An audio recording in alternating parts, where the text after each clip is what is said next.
관심 있으신 선생님께서는 핸드폰 번호 좀 작성 부탁드리겠습니다. 감사합니다.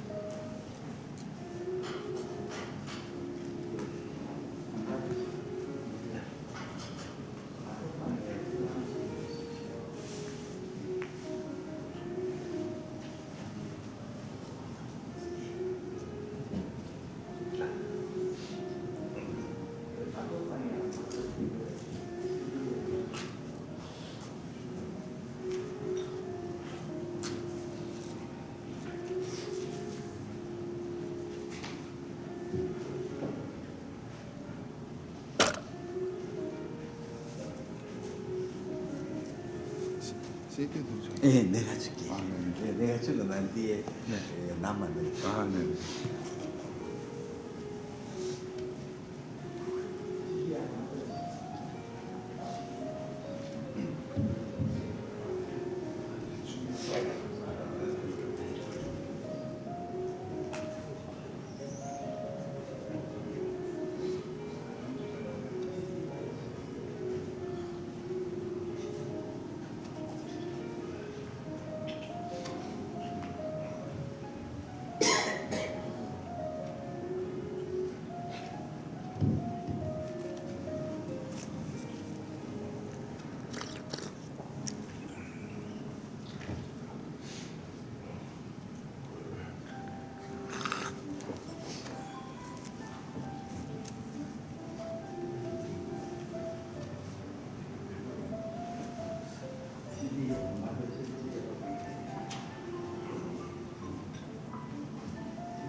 시작하죠.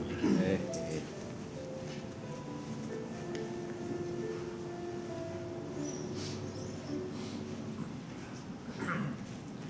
최신직간의 학습과 국교의 소통 2020년 더 VR 심포지엄 2차 사회를 맡게 된 박경우입니다. 어제는 고혈압과 이상지혈증 최신직간에 대해서 알아보는 시간을 가졌고 오늘은 초음파 관련 강의 진행하도록 하겠습니다. 오늘 연자를 맡아주실 김일봉 원장님을 소개하도록 하겠습니다.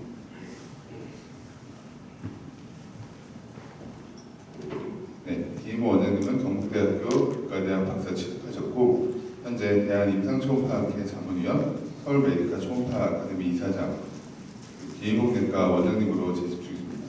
오늘 강의 주제는 간장 담당 질환에 대한 직내 중심으로 강의를 해주실 예정입니다. 플로어에서 자연스럽게 질의응답도 진행할 예정이니 손 들고 말씀 주시면 제 직원이 마이크 전달하도록 하겠습니다. 김일봉 원장님을 다시 한번 맞이하도록 하겠습니다. 네, 선생님 안녕하십니까. 오늘 대웅대학 주최 우리 VIP 심포지엄 참여해 주셔서 대단히 감사합니다. 오늘 서울에 오면서 걱정을 많이 했습니다. 이 지금 무한 폐렴이 유행되기 때문에 참석자가 많이 적지 않을까 걱정했는데 오늘 이렇게 열렬하게 많은 분이 오셔서 참여해 제가 들어와서는 굉장히 기쁘고 반갑습니다. 오늘은 제가 이때까지 강의 중에 제일 특이한 강의입니다. 강의를 무려 2시간을 이 초음파 강의를 배당받았습니다. 보통 학회는 뭐 20분, 특강이 봐야 30분인데 이렇게 2시간 강의를 어떻게 해야 될까 고민이 굉장히 많았습니다. 그래서 제가 생각하기는 제가 경험해 있는 초음파 전례, 또 우리 대구의 영남임상 초음파 연구회, 또 서울 메디컬 초음파 아카데미의 선생님들이 초음파 전례를 재밌는 전례를 제가 뽑아가지고 선생님하고 같이 보면서 토론하도록 하겠습니다. 사실은 여기 계시면 다 초음파 잘 하시고 또 굉장히 열렬하게 공부하시고 가르칩니다만 초음파는 정말 배우면 배울수록 재미있고 흥미로운 진단기구입니다. 저는 늘 이런 말을 합니다. 초음파는 하나님이 인간을 사랑해서 이 세상에 보내주신 정말 귀중한 선물이다. 이 이제 초음파를 통해서 인간의 고통과 질병을 퇴치하는데 중요한 도구다. 이렇게 말합니다. 그래서 우리 서울 메디컬이나 영남 임상 초음파 연구에서 제가 늘 이야기하는 것이 그 교회에 가면 땅 끝까지 하나님의 복음을 전포하라 하는 그런 글이 있지 않습니까? 그래서 저를 그걸 인용해서 땅 끝까지 하나님이 주신 이 초음파 기술을 전파하는 것을 저를 사명으로 가지고 있습니다. 그래서 인생에서 여러 가지 목표가 있지만 저는 초음파의 전도사가 되는 꿈을 늘 가지고 있습니다. 너무 가분하고 한 목표입니다만 그러나 그쪽으로 향해서 열심히 노력하려고 합니다. 지금 무한독 폐렴이 상당히 오래될 가능성도 있습니다. 그래서 지금 2월 9일 날 우리 서울 메디컬 초음파 아카데미가 세종대 병원에 세종대학에서 하는 초음파 심포지움도 지금 연기가 5월 17일로 연기되었습니다.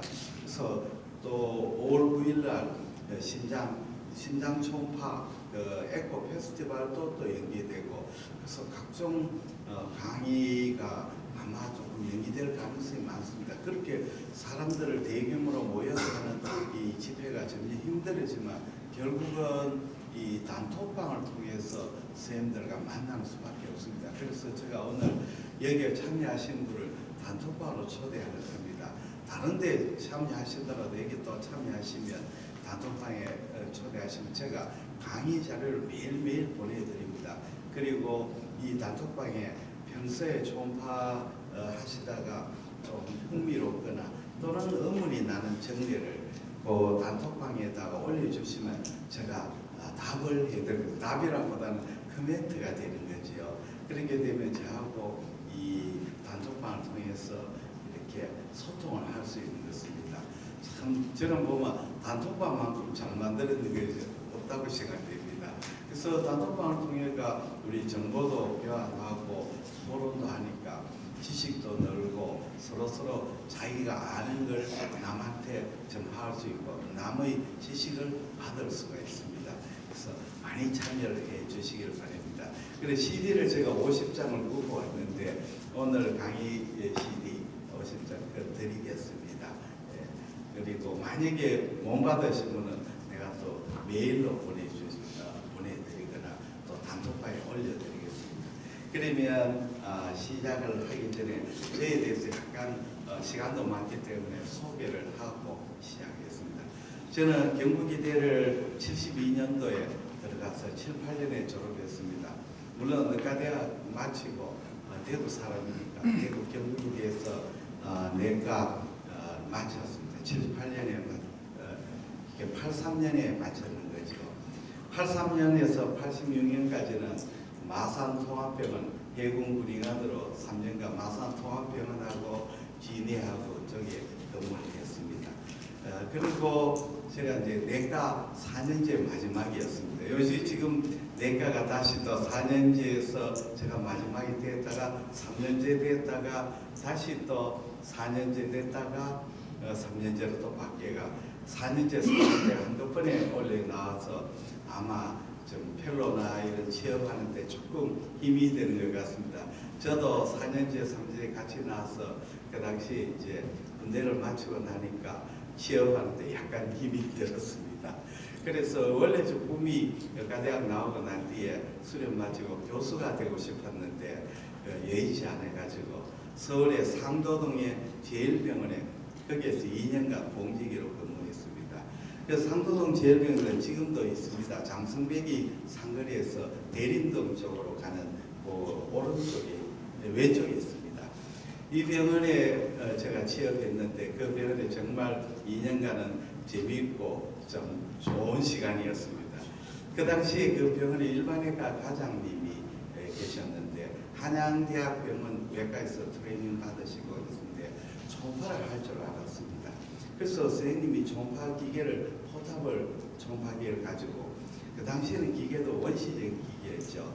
가지셔가지고 그 스마트 초음파 강의를 환자가 오시면 집이 담낭을 이제 초음파를 하게 됩니다. 그러면 저한테 부릅니다. 김과장 내 방에 와요. 가보면 이제 초음파 기계가 GB 스톤이라든지 콜레시스타이티스를 진단하시거든요. 참 신기했어요. 그래서 제가 가르쳐 주십시오 했더니 선생님은 뭘 하시느냐 하면 걱정하지 마라. 조금 이따 가르쳐 준다. 하면서 초음파 기계를 캐비넷에 엿버렸어요. 저는 그 하고 싶었는데 이 장안에 이어놓으니까 한때는 열쇠공을 불러가 밤에 좀 떠들어가지고 초음파 한번 해보고 싶은데 그러다가 쫓겨날 것 같아가지고 못했습니다. 근데 2년간 마친 후에 저희 아버님이 이제 공직에 계셨는데 명예퇴직하게 돼서 저한테 연락이 와가 대구에 급작스럽게 내려와서 88년도 5월 달에 개업했습니다. 개업하고 난 뒤 한 7년간 환자도 많고 바쁜 생활을 가지는데 7년쯤 지나니까 권태감이 좀 느껴지죠. 그때 대구에 범은의 거리, 서울 같으면 강남 사거리죠. 거기에 대경 영상의학과가 개업했습니다. 물론 우리 후배님이죠. 이분이 초음파를 잘했습니다. 그래서 저희 병원에 이제 판소가로 왔습니다. 왜 왔느냐면 제가 그 당시에 기업했는 자리가 조금 저소득층이고 인구 밀집 지역이었습니다. 그래서 환자가 많았거든요. 오시더니 형님 초음파 좀 배워보시지 않겠습니까? 그 당시에 이제 초음파 배우고 싶었는데 이 선생님이 후배님이 오셔가지고 초음파를 하라고 했어요. 왜 초음파를 하느냐 하면 CT를 오다를 받기 위해서입니다. 그 당시에 CT가 비보험이었습니다. 그래서 저한테 이제 초음파기계 메디슨 초음파기계 소노 에이스 하는 기계사하고 왔더니 이제 5일간 아침에 오셔가지고 한 30분간 좀 가르쳐 주셨어요. 그러고 형님 잘해보십시오 하고 갔는데 잘 안 되죠. 그 선생님 아주 초음파를 잘해. 나는 초음파 처음 프로브를 잡으니까 잘 될 리가 없습니다. 그 다음부터 하는 일은 초음파 정리하고만 모조리 어려운 정리는 모조리 CT를 보냈습니다. 그래서 퇴근 후에 이제 저희 병원하고 영상의학하고 집하고 가는 코스가 같은 코스여서 퇴근 후에 영상의학과 가면 영상의학과 선생님이 내가 찍은 초음파 사진, CT 사진을 뽑아놓고 설명을 해줬습니다. 그래서 6개월 정도 배우니까 뭔가 감이 잡혔는 거죠. 그래서 저는 늘 이야기합니다. 초음파를 배우는데 걸리는 시간이 얼마 걸리느냐? 한 6개월 정도 걸린다. 서당계 풍원하는데 3년이고 초음파를 적어도 이제 조금 감을 잡는 데는 6개월 정도 걸린다. 저는 그런 얘기를 늘 합니다. 그 후에 이 선생님하고 같이 이제 초음파 정리집도 만들고 여러 가지 활동을 많이 했습니다. 그래서 저희 이제 초음파 서성은 대구의 대경영상의학과의 이기만 선생님이죠. 그 후에 본격적으로 초음파 강의를 했는 것은 2000년도에 제10회 서울 순천향병원에 초음파 연수강대 제가 초대를 받았습니다. 그때 이제 심찬 선생님 초청받아가 강의를 했는데 그때 지금도 기억이 납니다. 그 전날 이제 일요일 날 순창 강의인데 저보고 토요일 날 올라오고 그래서 토요일 갔더니 순창병원에 선생님 연구실에 갔더니 연구실에 순천향 펠로 선생님이라든지 레지던트 선생님하고 스텝 선생님이 그 방에 가득 차 있더라고요. 그래서 내보고 뭐라 하느냐면 선생님이 김 원장 앞에서 내일 강의할 걸 발표를 좀 해보라고. 그래서 발표를 했더니 아이 선생님이 저한테 시계에서 막말하시는 거예요. 마치 레지던트가 되버리거든 제가. 그때 저 나이가 40이 넘었는데 야단 맞기는 진짜 레지던트 끝나고 나한테 맞춰본 적이 없는데 한 30분 아니다 1시간 가까이 따지시고 뭐라 하시고 코멘트 해주셔가 정말 혼났습니다. 그 다음 아침에 이제 강의를 했더니 신 교수님이 아주 칭찬을 많이 해주시고 그 후에 이제 매년 순천향에 강의를 많이 했습니다. 한 10여 년, 15년 정도 했는 것 같습니다. 정말 들어봐서는 심찬석 교수님이 저한테 큰 은인이 되는 것 같습니다. 초음파는 참 공부를 하면 혼자 공부하면 잘 늘지 않습니다. 원래 공부를 혼자 하면 잠만 오고 발전이 되지 않습니다.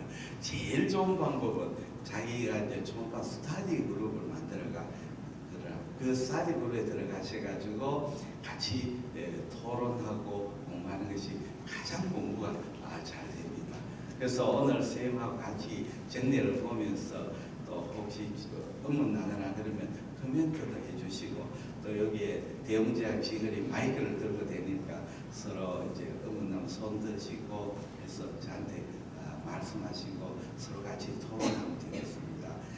오늘 학회도 아니고 아주 자연스러운 분위기로 진행하고 싶습니다. 그러면 시작해 보겠습니다.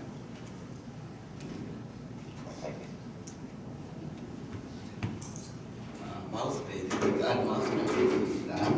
자, 첫 번째 정례입니다. 이 정례는 제가 조금 한자를 좀 놓친 게 있습니다. 물론 저하고 영상의학과 두 사람의 합작품이 되겠습니다. 이 한자는 40세 남자인데 스몰 HCC, 스몰까지는 정리가 안 되겠습니다만 이 HCC가 라지 HCC로 프로그레션 했습니다. 한자는 B형 간염 바이러스 보유자입니다. 이 서코살 스캔에서 이 고에코 종괴가 이렇게 경계가 비교적 명료한 고에코 종괴가 보입니다. 간 실제로 보면 아주 이제 코스합니다. 지금 이렇게 저에코 부분이 보이는 게 전부 다 리제네이티브 노즐이 됩니다. 그래서 이 환자는 B형 간염 바이러스 환자고 어리시로시스 환자는 굉장히 편히 별로 좋지를 못해가 치료를 잘 하지를 못했던 환자입니다. 그래서 이 환자 이제 칼라 도플러를 되었는데 제가 이 환자 전에는 아주 제가 초음파의 초기 때입니다. 그래서 이 도플 하시면 보면 칼라 도플 때 스케일을 이렇게 높게 잡았습니다. 칼라 도플을 잘 보려면 이 칼라 박스를 좀 줄이고 그 다음에 스케일을 좀 낮춰야 됩니다. 25 했으니까 너무 스케일이 높으니까 이 안에 있는 헬륨가 잘 뜨지를 않죠. 그리고 칼라도 하고 파우더 플라도 해야 되는데 초창기라서 그렇게 못했습니다. 이 결절의 변형부의 헬륨가 조금 보이고 스케일이 너무 넓게 잡아가지고 헬륨가 또렷하게 보이지 않습니다. 그래서 이 환자는 1.0, 1.0 세이즈 라운드 쉐이프 하이퍼 에코잉 노즐이 7번 에서 7번 포스리 슈페리어 쪽에 보인다. 이렇게 돼서 제가 CT를 찍어봤습니다. 이 CT 찍은데도 이제 대구의 대경 영상의학과인데 지금 그 당시 이제 CT 기계가 지금처럼 좋은 기계가 아니었습니다. CT 찍어서 이 결절이 보면 만성간 질환이 있고 7번에 저밀도 결절이 여기 보입니다. 그래서 인핸스먼트 다이나믹이 했는데 20분이고 10분이고 20분입니다. 보시면 조금 인핸스 되는 것 같습니다. 인핸스 됐고 되는데 그래서 영상의학에서 이걸 보고 뭐라고 진단했느냐면 헤파티 해망지오바라는 진 임프레션을 먼저 줬습니다. 그리고 저렇게 물론 이제 이렇게만 해망지오마 임프레션 주는 건 제가 임프레션에다가 초음파 임프레션에다가 크로닉 리버 디지즈 해망지오마 이렇게 써놓으니까 영상의학과도 뇌가스의 진단에 따라가는 경우가 굉장히 많습니다. 그래서 2개월 후에 다시 한번 팔로우하자 이렇게 이루어왔습니다. 사실은 그 다음 넥스트 스타디 MRI라든지 엔지오를 해야 되는 거죠. 하지를 못했습니다. 환자는 5개월 후에 오셨습니다. 그 증상은 눈배고 허리가 아프고 이 수치가 알파 베타 프로테인이 굉장히 막 올라왔습니다. 초음파 영상을 보십시오. 이렇게 7, 8번의 경계가 불분명한 종괴성 병변이 있습니다. 믹스드 에코 패턴이 있죠. 예, 종괴가 보입니다. 7에서 5cm 크기 정도. 이거는 HCC 중에서 매시브 타입 HCC에 가깝습니다. 이런 종괴가 관찰이 됐습니다. CT를 찍으니까 이건 당연히 7, 8번의 센트럴 네크로시스를 동반하는 저밀도 종괴가 보이고 또 S5번에도 종괴가 이렇게 관찰이 됩니다. 그러니까 간의 7, 8번 아이고 다른 부분에도 간에 메타스테이스가 가버렸습니다. 자, 그리고 엔지오를 하니까 5번 쪽에 휴지한 하이퍼바스큘러 메스가 보이고 그 다음에 양쪽 간에 전부 다 멀티플 노즐들이 보입니다. 간내 메타스테이스가 급격하게 5개월 만에 아주 심해져 버렸습니다. 그리고 이 통증이 룸베고에 있었는데 룸베고가 원인이 라무스 프랙처 여기에 있고 그 다음에 본 스케일에 보시면 SI 조인트에 이렇게 샤크로 일리아 조인트에도 어테이크가 있습니다. 그래서 이 환자는 결국은 HCC가 5개월 만에 전 간에 퍼지고 본 메타스테이스가 가버렸습니다.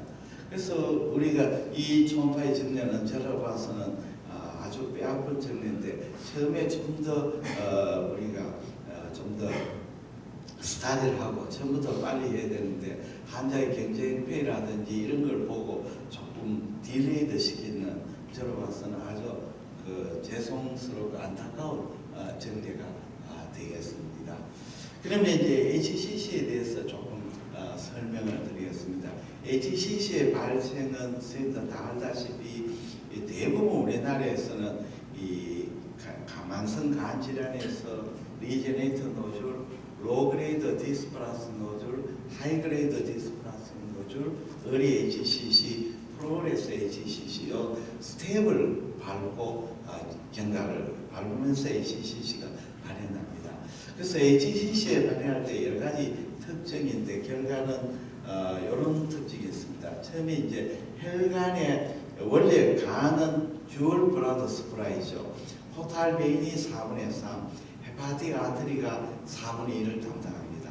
그래서 우리가 정상적인 간에서 HCC로 댕기면 튜머 베슬이 생각되죠. 튜머 베슬이 생기고 포탈 베인이 없어지는 겁니다. 그러니까 두 개의 혈관이 한 개의 혈관으로 블라스프라를 받게 되죠. 왜 그렇게 되느냐 하면 HCC는 이 종양세포가 포탈 에리어를 침범해보면 포탈 베인을 디스트럭션 시켜버립니다. 그렇게 되면 이제 튜머 베슬이 발달돼가 혈관이 한 개로 서플라이 되는 거죠.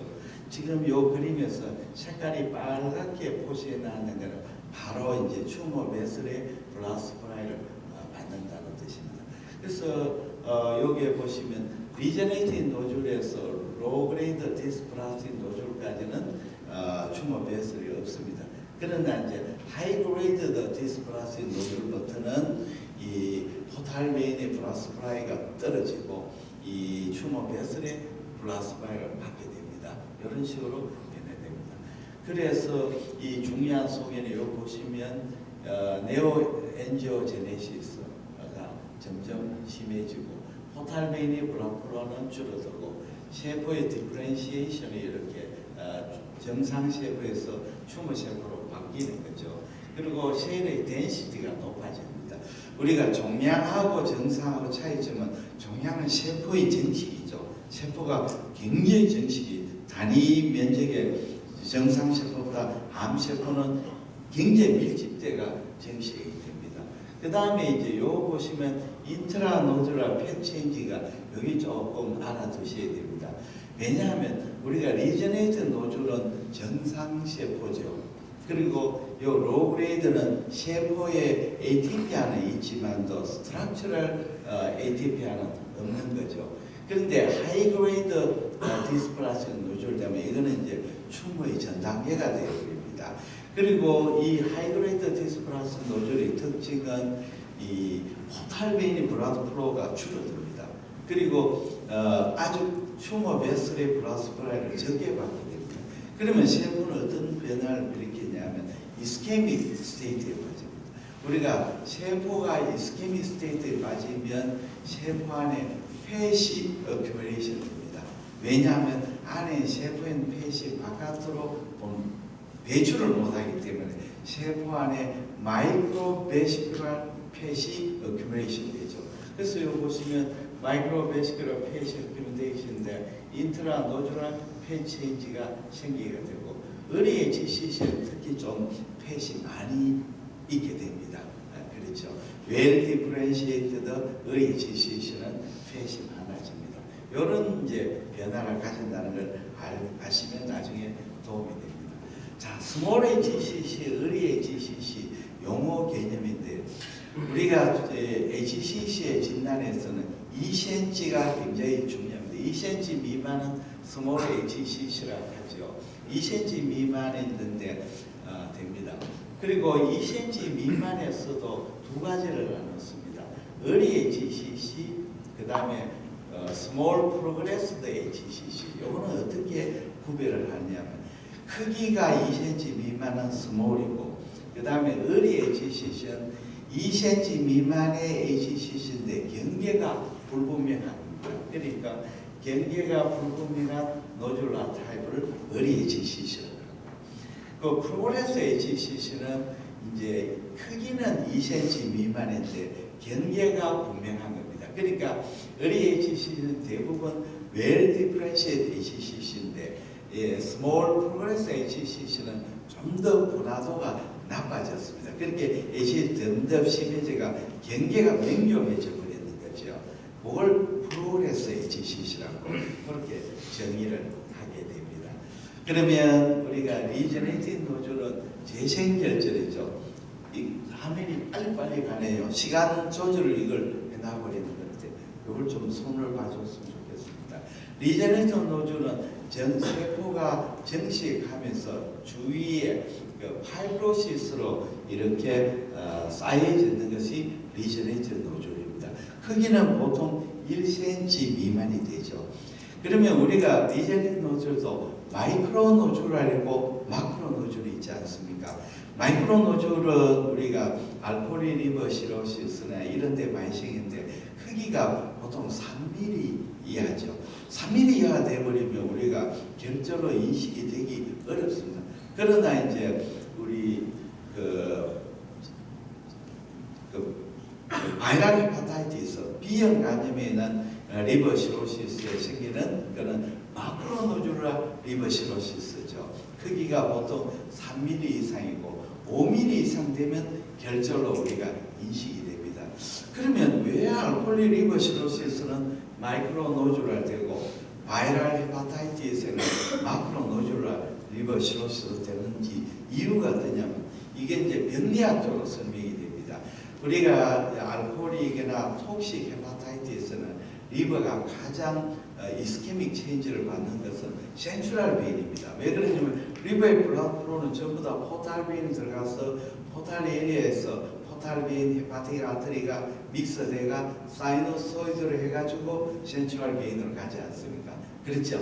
그런데 톡식 체인지나 이스케믹 체인지만 가장 블러드 스프라이나 데미지를 받는 건 센트럴 베인을 이 중심 부분입니다.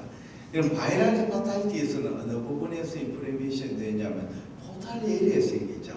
그렇지 않습니까? 그래서 우리가 시로시스가 생길 때 바이럴은 포탈하고 포탈을 연결이 되고 이 알코올릭이나 톡식 이럴 때는 센트럴 베인에서 이제 파이브로시스가 생기기 때문에 이 포탈을 연결하는 이 크거든요.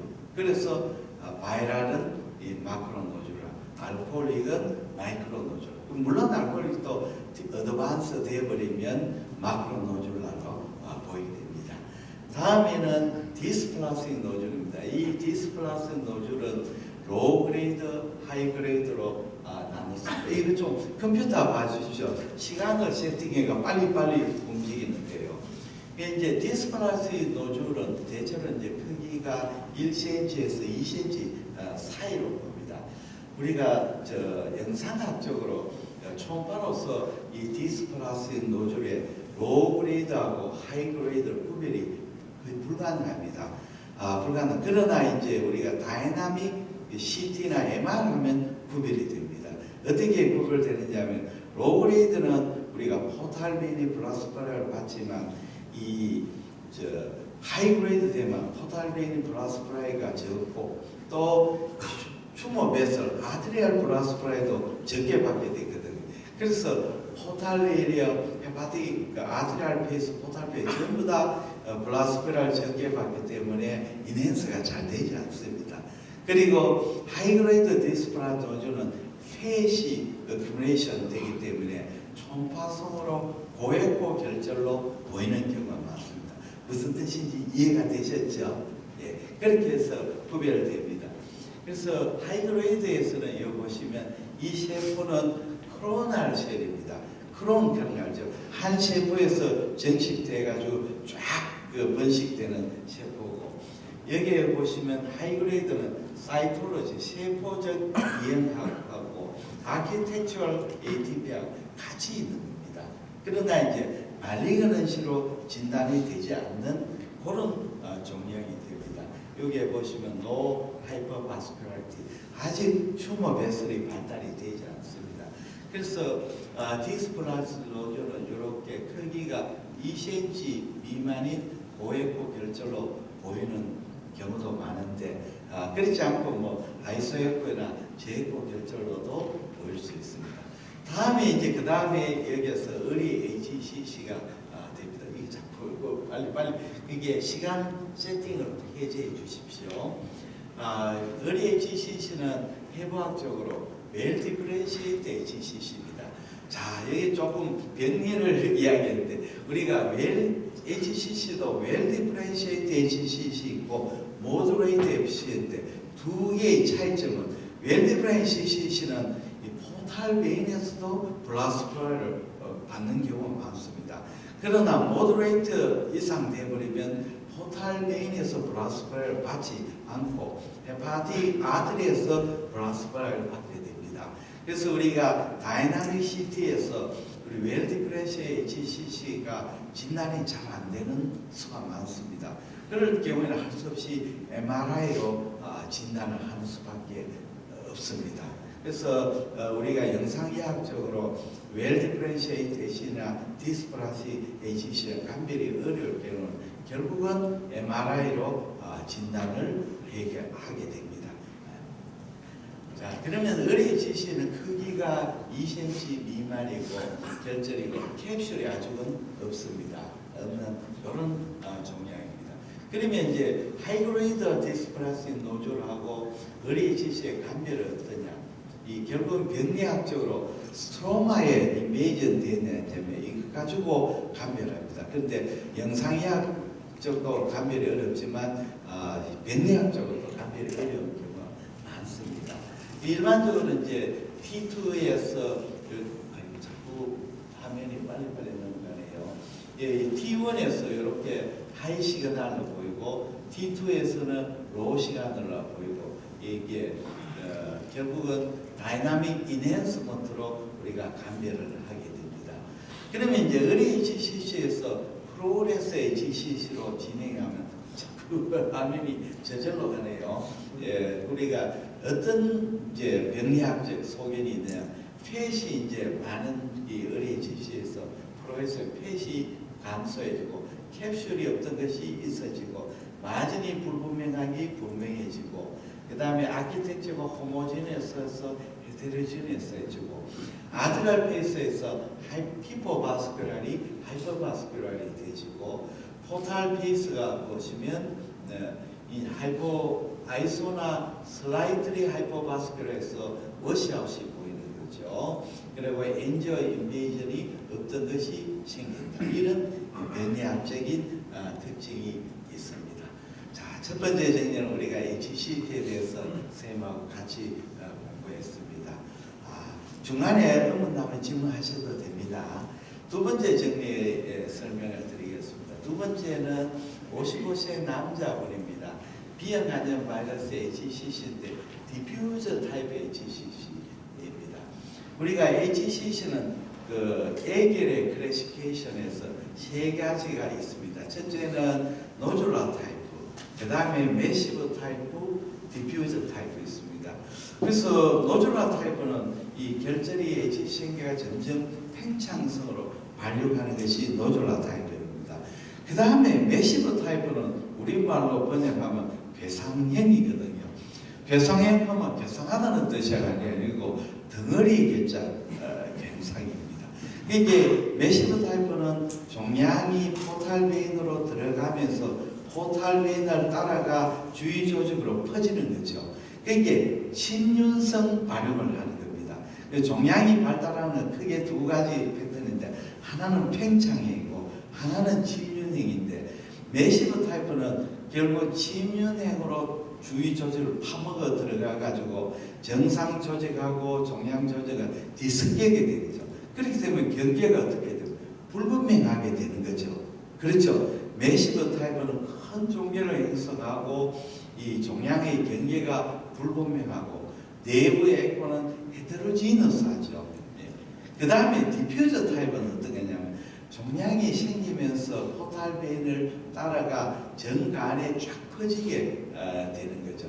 그래서 결절로 이식이 될 수도 있고 결절로 이식이 안 되는 경우도 있습니다. 근데 사실은 이 이제 노듈라 타입, 매시브 타입, 디퓨저 타입 하는 것이 사실은 요즘은 이 용어가 조금 맞지 않다는 그런 의견도 많이 나오게 있습니다. 그러면 일단 한번 정리를 보겠습니다. 이 환자는 비형 간염 보유자고 양쪽 보스 어퍼커트라는 페인이고 웨이트 로스가 있습니다.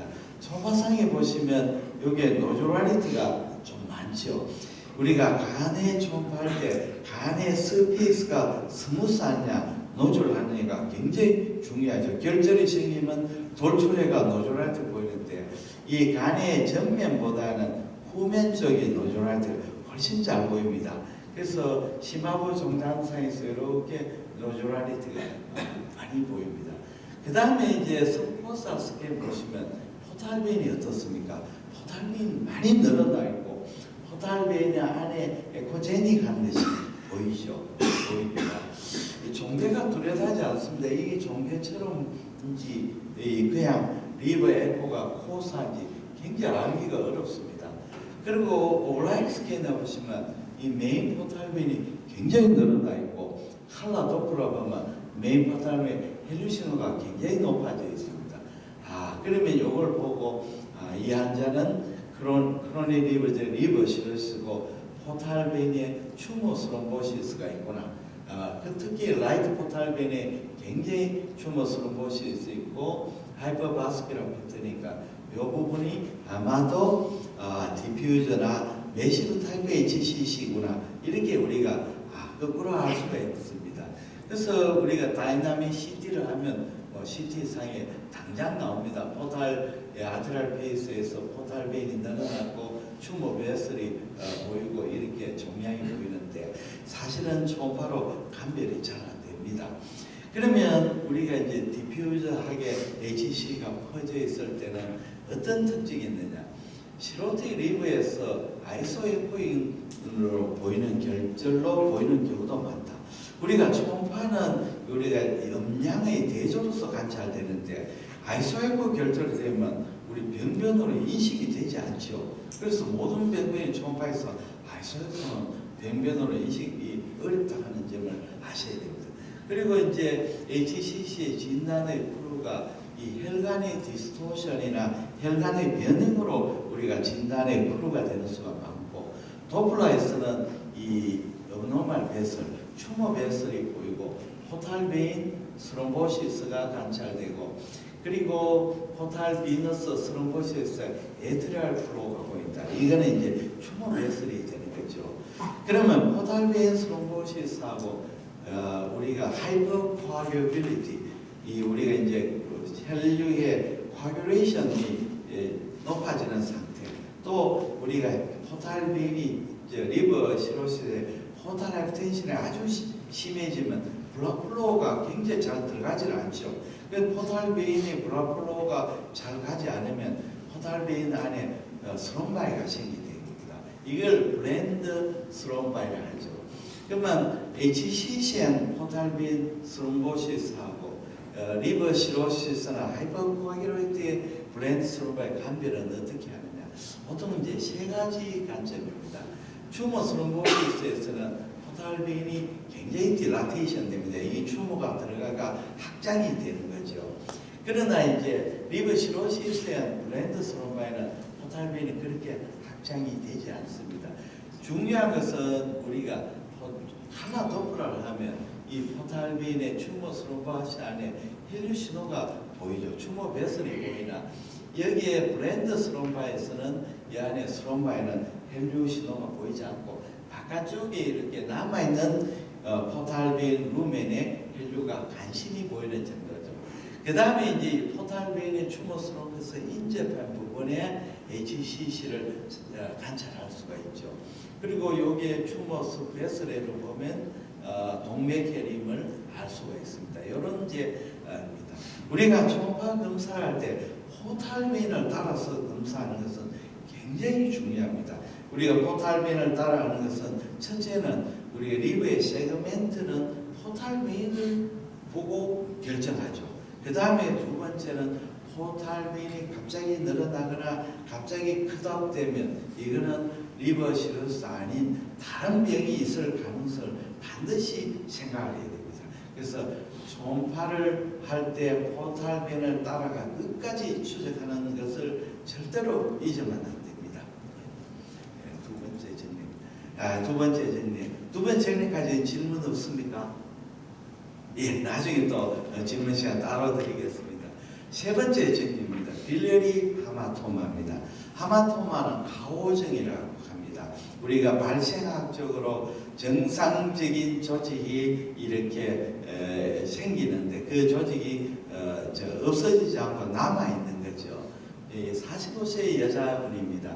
그냥 건강검진하기 위해서 오셨습니다. 초음파를 보니까 리버 실질이 어떻습니까? 굉장히 코스하지 않습니까? 거칠어서 일견 이걸 보면 패티 리버나 또는 시로시스나 이렇게 생각할 정도가 됩니다. 그러나 자세히 보시면 그렇지는 않죠. 간의 서피스도 괜찮고 서피스도 괜찮습니다. 그리고 리버가 보니까 리버의 세그멘트에 볼륨 체인지가 없죠. 보통 리버 시로 심해지면 랩트로브 라테랄 세그멘트가 슈링키 커지고, 그 다음에 S1이 커지고 S4는 줄어들고 라이트 리브의 포스터럴 쪽가 슈링키 되는 이런 볼륨 체인지가 있는데 이 사람은 볼륨 체인지가 없습니다. 그리고 자세히 보면 이런 시스터도 멀티플로 시스터도 보이고, 조금 더 보시면 이런 거는 또 코메트 테일 에코처럼 보입니다. 그래서 리버는 패티 리버나 크로닉 리버 디저처럼 보이는데 작은 시스터들이 보이고 코메트 테일 에코도 보이고 간 기능도 정상입니다. 이런 소견이 보이면 빌리어리 하마토마가 생각합니다. CT 찍으면 대부분 알 수가 있습니다. CT에 작은 시스터들이 간 전엽에 쫙 깔려 있는데 주로 많이 있는 부분이 포탈 베인을 따라서 많고 또 캡슐 밑에 많습니다. 이거는 빌리어리 하마토마는 발생학적인 질환입니다. 우리가 발생학적으로 바일닥트가 생기는데 바일닥트가 메인 바일닥트와 연결되지 않는 바일닥트가 렘넌트한 바일닥트가 생기는데 이게 이제 없어져야 되는데 없어지지 않고 남아버립니다. 그러면 이 사람이 나이가 들어가면서 이 남아있는 렘넌트한 바일닥트가 딜라테이션 되어버리고 시스터가 되어버리는 거죠. 이걸 빌리어리 하마토마입니다. 간실질이 굉장히 거칠게 보이고 이런 코메테일 에코를 보이기도 하고. 그러면 우리가 초음파에서 시스트가 아주 작을 때는 시스트로 보이지 않고 점상 고액으로 보입니다. 초음파 빔이 시스트 안에서 리버브레이션을 일으켜가 점상 고액 보이고 시스트가 조금 더 커지면 이렇게 뒤에 코메테일 에코로 보이고 시스트가 좀 더 3mm 이상 돼버리면 시스타로 인식이 되죠. 그렇게 간실질이 거칠게 보입니다. 이 간포면은 어떻습니까? 아주 스무스하죠. 완성 간질이 아니라는 거죠. 그러니까 간 기능도 괜찮고 간인데 마치 간 질환이 있는 것처럼 보이는 겁니다. 그래서 병리학적으로 이렇게 바일닥트가 이렇게 딜라테이션 되는 거죠. 렘넌트한 바일닥트. 실제로는 그 부금에서는 빌리어리 하마토마가 굉장히 많습니다. 많은데 우리의 영상으로 진단되는 경우는 굉장히 적어집니다. 왜냐하면 어느 정도 완해야 되죠. 그래서 우리가 CT를 찍고 빌리어리 하마토마구나 아는 경우도 많고 또 CT 찍기 전에 빌리어리 하마토마라고 초음파로 진단하는 것은 이 빌리어리 하마토마에 대한 개념을 가지시지 않으면 진단이 되지 않습니다. 대부분 팩트리버, 크로닉 디지즈로 넘어가 버립니다. 자, 네 번째 정리입니다. 파이제닉 리버 압세스입니다. 헤파틱 압세스입니다. 60세 된 할머니이신데 제가 참 초기에 받는 환자입니다. 환자가 당뇨병 환자인데 제 병원에 오는 것은 열이 나고 라이트 버커드런트 페인으로 왔어요. 초음파를 하니까 리버에 그 압세스를 발견했습니다. 이 초음파에 보시면 이렇게 경계가 비교적 좋은 하이포에코익한 경계가 보이고 아네코익 가까운 내부에는 이렇게 점상 고에코도 이렇게 보입니다. 그리고 자세히 보시면 이제 여기에 고액, 저에코 안에 위에 또 고에코도 보이죠. 이게 에어고 요거는 프루이드입니다. 에어 프루이드 레벨도 관찰됩니다. 그렇게 리버에 일레귤러한 마진더 하이포에코익 매스가 있고 멀티플 하이퍼에코익 스파트가 보입니다. 환자는 열이 나고 통증이 있으니까 압세스 가능성을 생각해야 되죠. 그래서 CT를 찍었습니다. CT를 찍으니까 에어 프루이드 레벨이 있습니다. 이거는 이제 공기고 요거는 프루이드 압세스 됩니다. 여기 보시면 작은 또 압세스가 있습니다. 멀티플하게 있는 거죠. 그래서 이 환자는 이제 피스츄랄 해가지고 뽑아가 압세스 보고 피스츄로그라피를 했습니다. 균은 크랩실라 뉴모니아 균이 나왔습니다. 그래서 압세스 환자들이 가끔 올드에이지에 헤파틱 압세스, 리날 압세스가 이좀 초음파로서 발견이 되는 경우가 있습니다. 그래서 이 환자는 압세스를 다행히 치료를 해가 좋아졌습니다. 그래서 우리가 압세스는 초음파성이 어떤 속에냐 굉장히 질병의 그 스테이지에 다릅니다. 우리가 염증이 이렇게 되면 조직에 그 뉴트로필이나 림포사이트나 이런 염증세포가 침륜이 되죠. 염증세포가 침륜이 되면 고액으로 보입니다. 염증세포가 침륜이 되면 고액으로 보이죠. 우리가 아펜디사이티스에서 아펜디스가 스웰링되고 아펜디스 나오는 염증세포가 주위에 아펜디스 주위에 팻에 염증세포가 큐레이션 되면 고액으로 보이거든요. 그걸 우리가 영상 한독은 뭐냐면 충수 주위 지방 조직 에코 증가 이렇게 나오거든요. 근데 처음에는 저는 어떻게 이해를 했느냐면 염증이 생기면 아펜디스 주위에 폐시 증가되는구나 생각했는데 폐시 증가되는 건 아닙니다. 우리가 정상적인 복합 메센트리나 이 서브큐제 폐선 저액포거든요. 그러면 염증세포가 침륜이 되면 이 초음파빔이 폐시에 산란이 되고 이 산란파가 염증세포에 매개가 돼서 위로 반사가 되거든요. 그러니까 염증세포나 종양세포가 주위 조직에 침륜되면 에코제니시스가 증가되는 것은 폐 자체가 증가되는 것이 아니고 폐의 반사가 더 증가돼서 고액으로 보이는 겁니다. 그렇게 한독제 어떻게 되냐면 충수주의 또는 뭐 장관주의 지방 증가가 있고 지방 조직 에코 증가가 됩니다. 무슨 뜻이 이해가 되셨습니까? 그래서 이렇게 고에코가 되고 나중에 이제 그 다음에 염증이 생기면 프루이드가 생기죠. 프루이드가 생기면 고에코하는 부분에 프루이드가 생기고 나중에 힐링이 되면 스카가 생기거나 칼시피케이션 되거나 이렇게 월에 고에코가 생기거나 이런 이제 패턴을 보이게 됩니다. 그런 그 압세스가 생기는 압세스는 이렇게 이제 더블 타겟으로 이렇게 멀티레이더 패턴을 보일 수도 있지만 아주 작은 미세 농양일 때는 디퓨저 타입으로 이렇게 작은 제에코 병변을 보입니다. 특히 뭐 우리가 펑갈 인펙션 이런 경우는 작은 하이퍼에크윗 마이크로 압세스를 보이는 경우가 많습니다. 그래서 우리가 이제 압세스 환자는 임상 증상이 중요하고 이런 열이 나거나 이런 환자일 때는 초음파할 때는 반드시 압세스나 인플레이메이션을 생각하면서 제에코 병변이 보이면 반드시 압세스를 룰아웃 해야 됩니다. 다음에 다섯 번째는 파크레아테일 캔서입니다. 리버 메타스에서 갔습니다. 67세 남자분인데 1개월 전부터 라이트 버커드란트 디스컴파트하고 소화불량을 했습니다. 자, 초음파를 검사하니까 크기가 다양한 결절들이 이렇게 보입니다. 보시면 이 결절을 보면 중심부는 고에코고 변연은 제에코로 보입니다. 고에코, 제에코. 요거 이제 벌스 아이 사인 또는 타겟 사인이라고 하죠. 자, 왜 이렇게 생기느냐면 종양이 메타세에 갔죠. 가타세가 종양이 급격하게 팽창이 되면 종양의 센터 부분은 어떻게 되겠습니까? 블라드 스프라이가 나빠져가 코아귤레이션 네크로시스가 되어버립니다.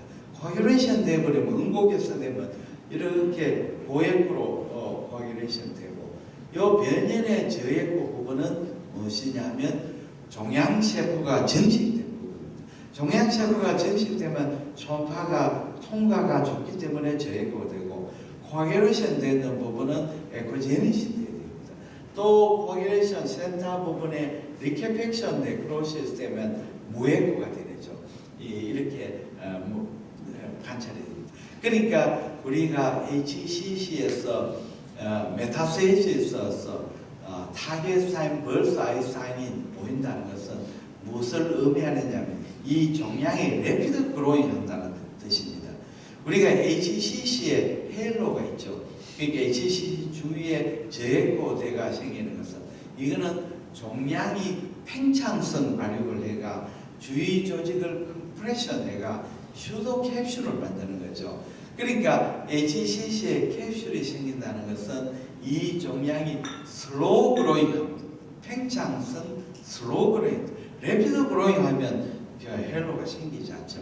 그러니까 같은 이 변연 제거도 메타스에 생기는 벌사에서는 레피드 그로잉, HCC의 헬로는 슬로우 그로잉, 전혀 이제 의미가 틀리게 됩니다.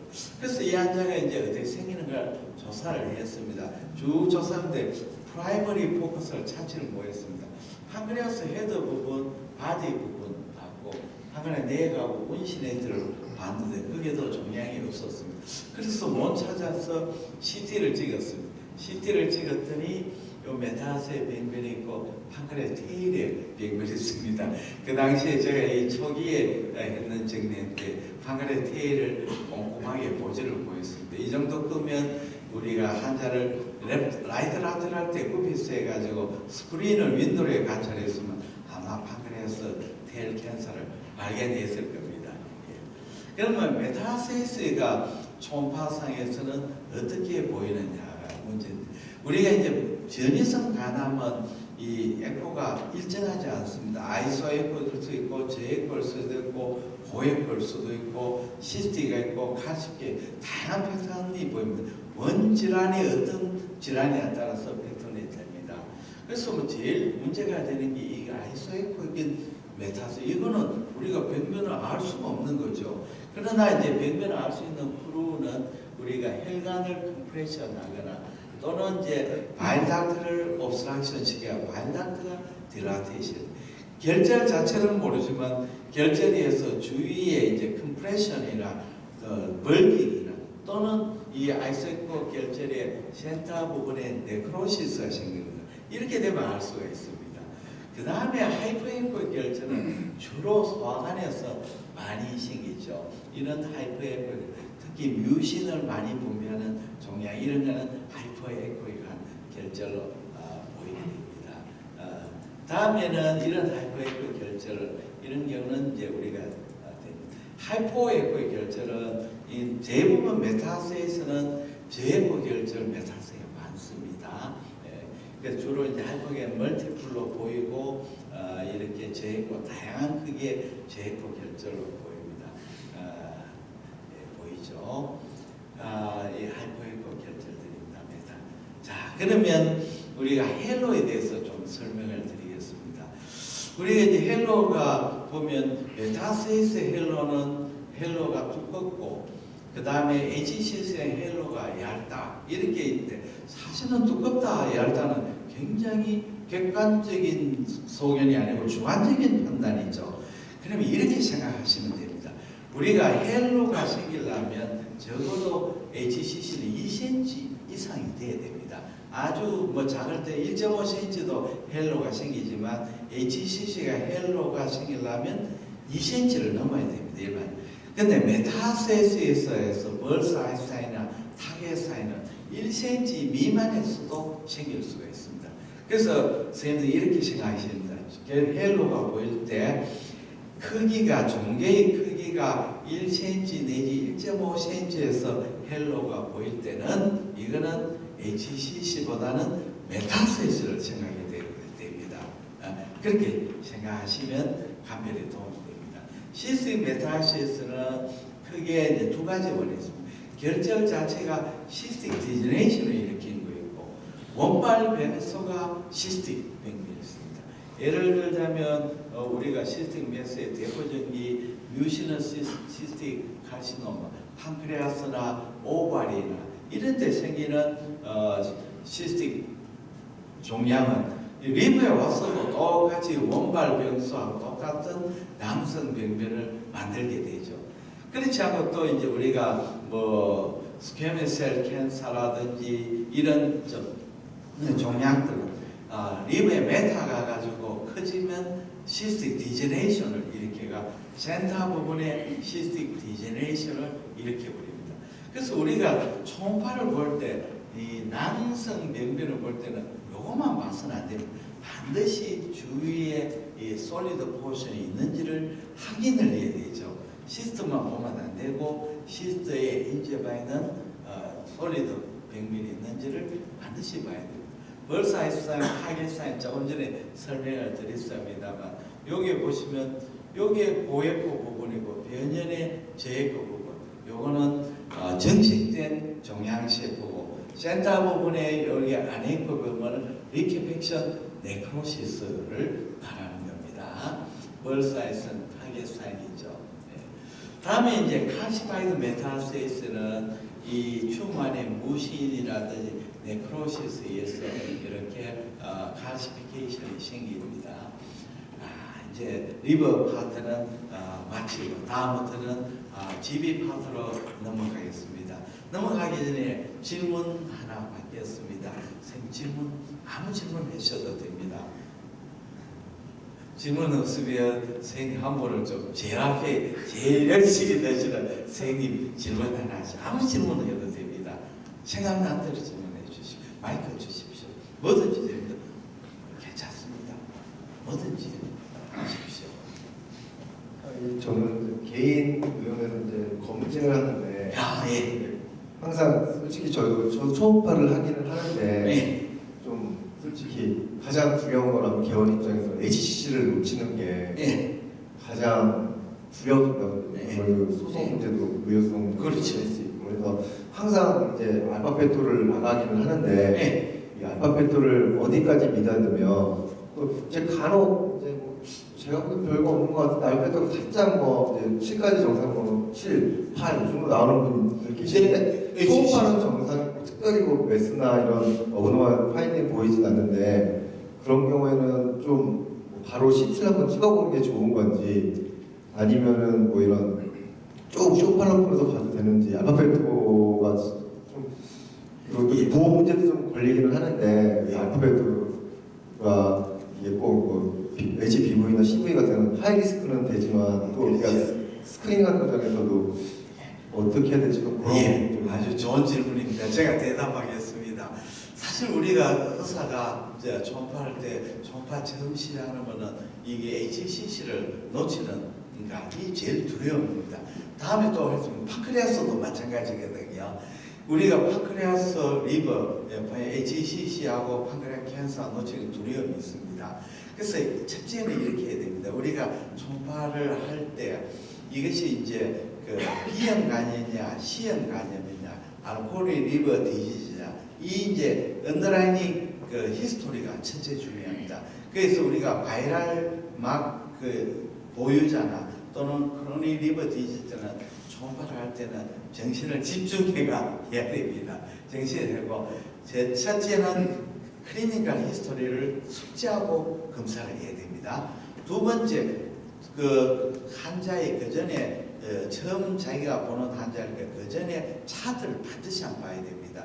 우리가 차트를 보고 그 전에 그 검사했는 결과지를 반드시 한번 확인하고 검사를 해야 됩니다. 검사를 해야 됩니다. 두 번째, 세 번째는 우리 스캔할 때 초음파 스캔할 때 그 순서에 따라 빠지지 않고 검사를 해야 됩니다.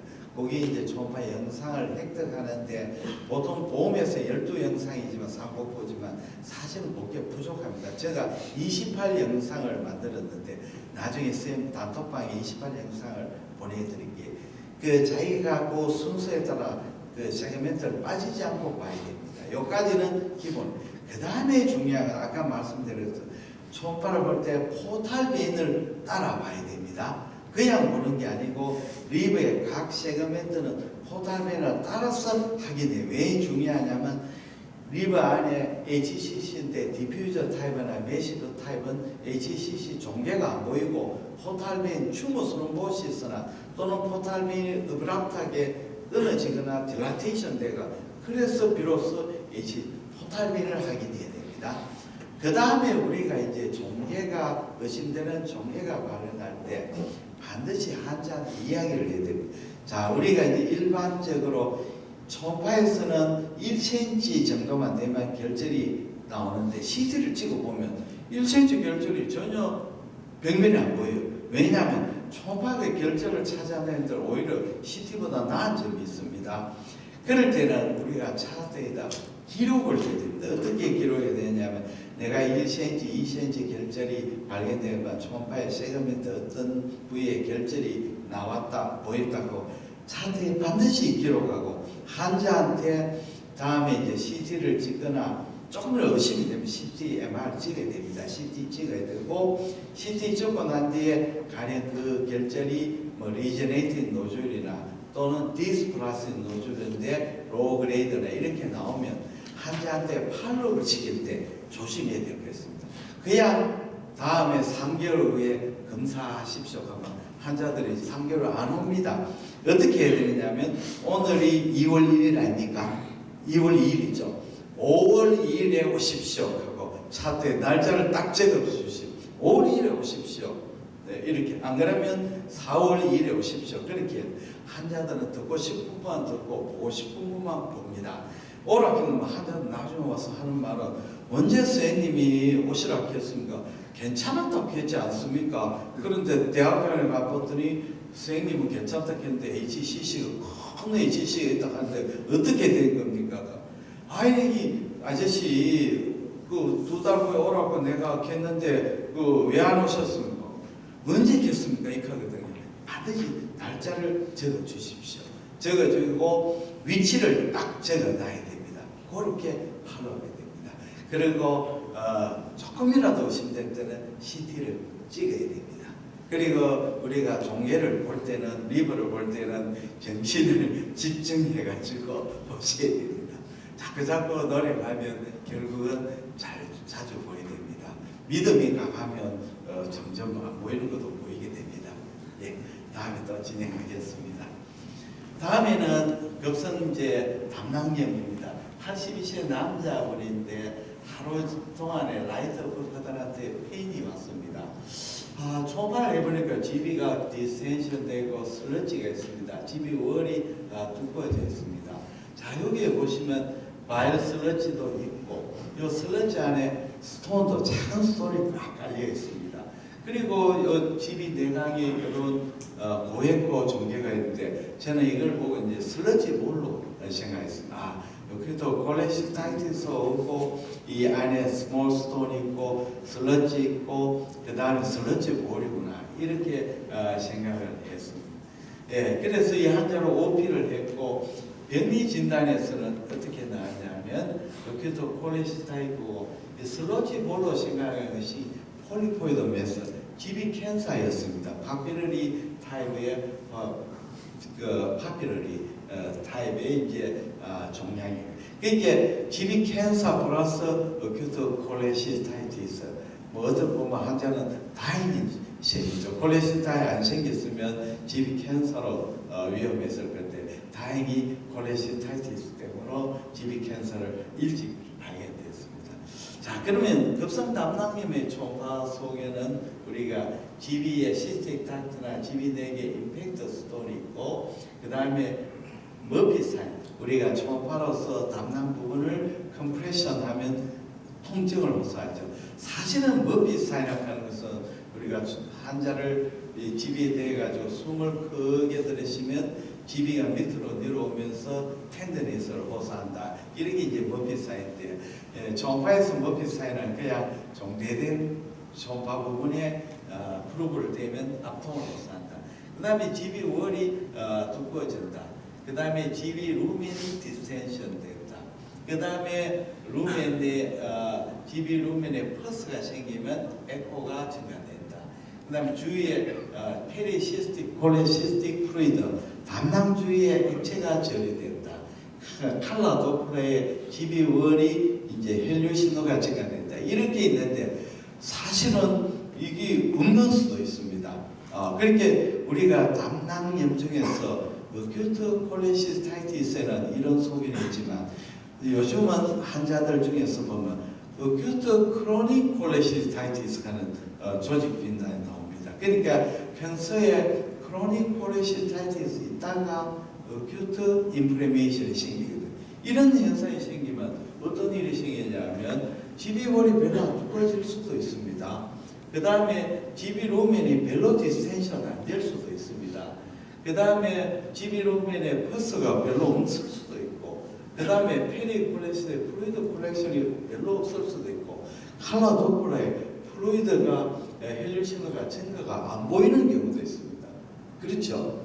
가장 중요한 것은 소노그래피 머피 사인이 제일 중요합니다. GB 부분에 압통이 있느냐 없느냐가 가장 중요합니다.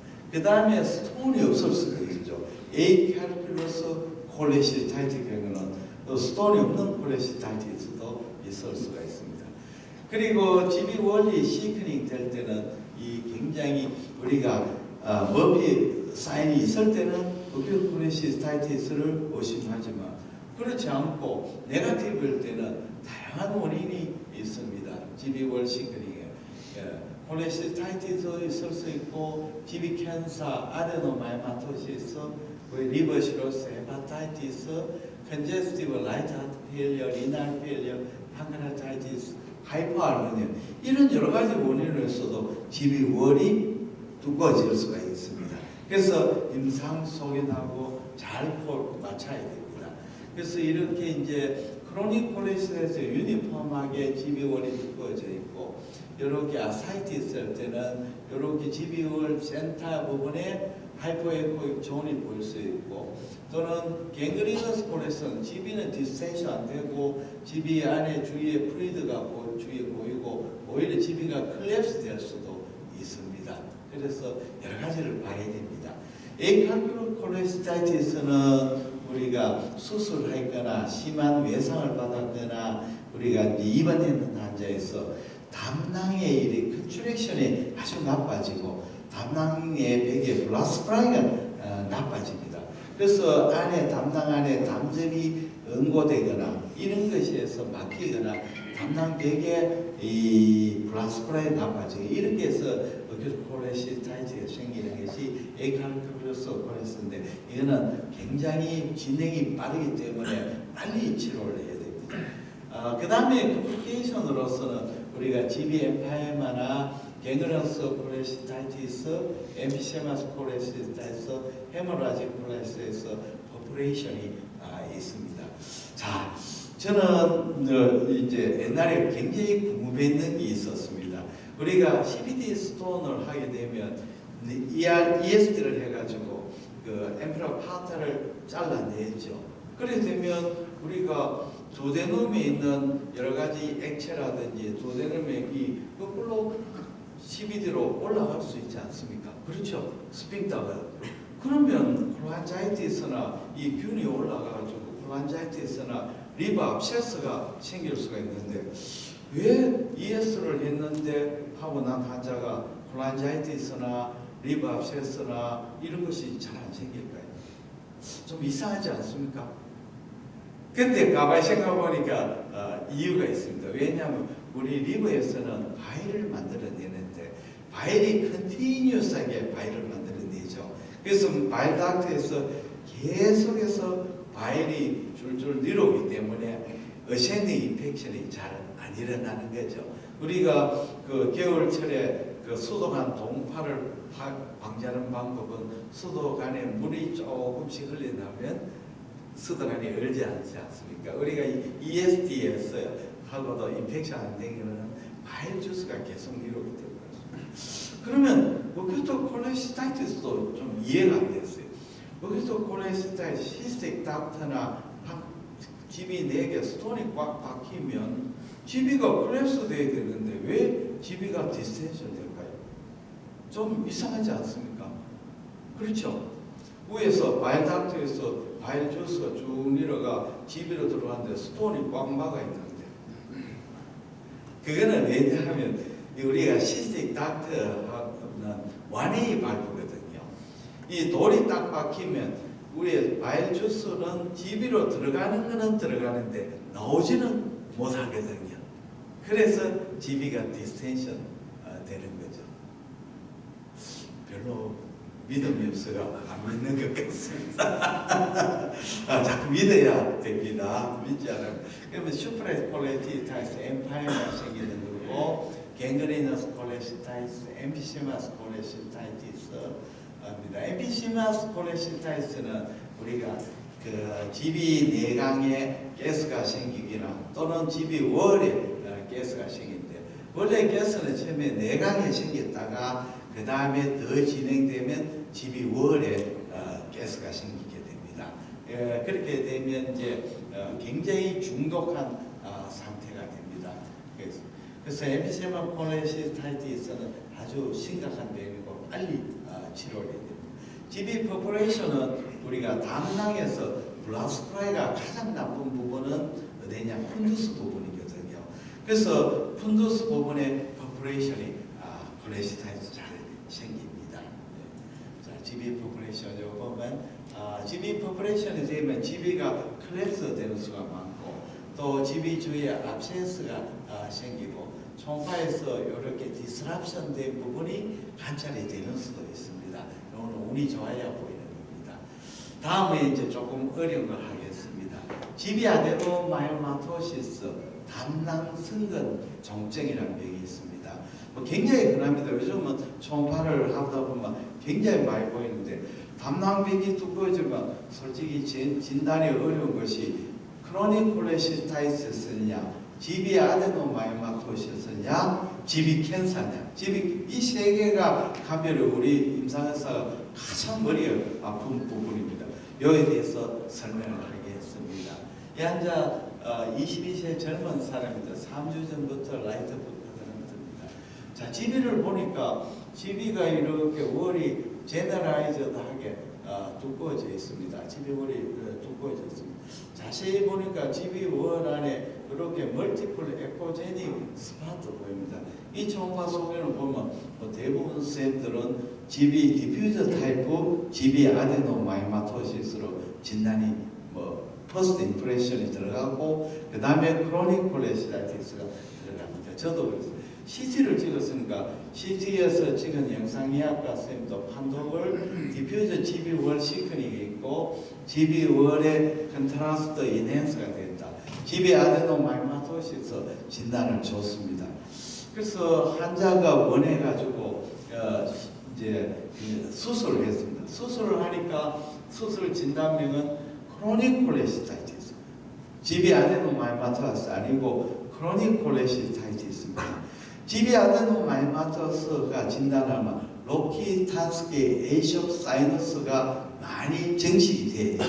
그게 별로 없습니다. 여기 월에 보시면 월이 무코사가 두꺼워져 있고 여기 이 로키탄스키 에이숍 사이너인데 전형적인 로키탄스 에이숍 사이너스는 아니거든요.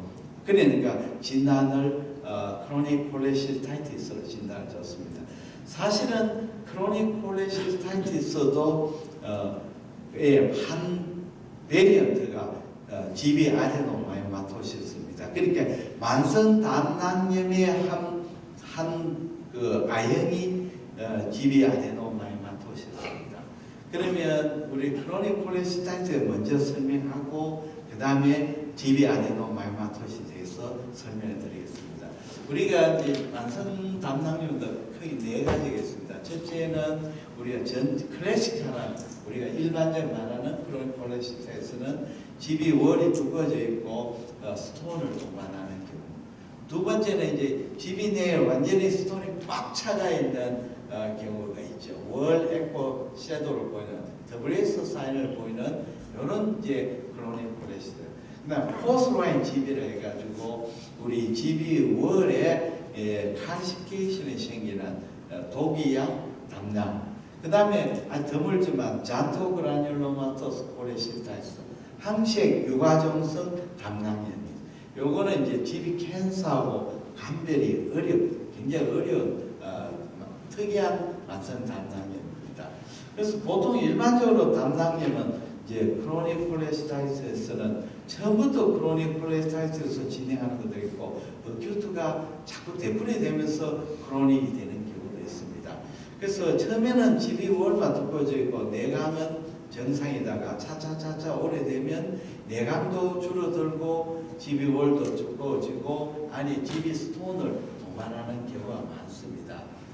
다음에 이제 WS 사인을 보이는 그런 건데 요거는 GB가 컨트랙션, 내강이 컨트랙션 되고 돌로 가득 차 있는 경우죠.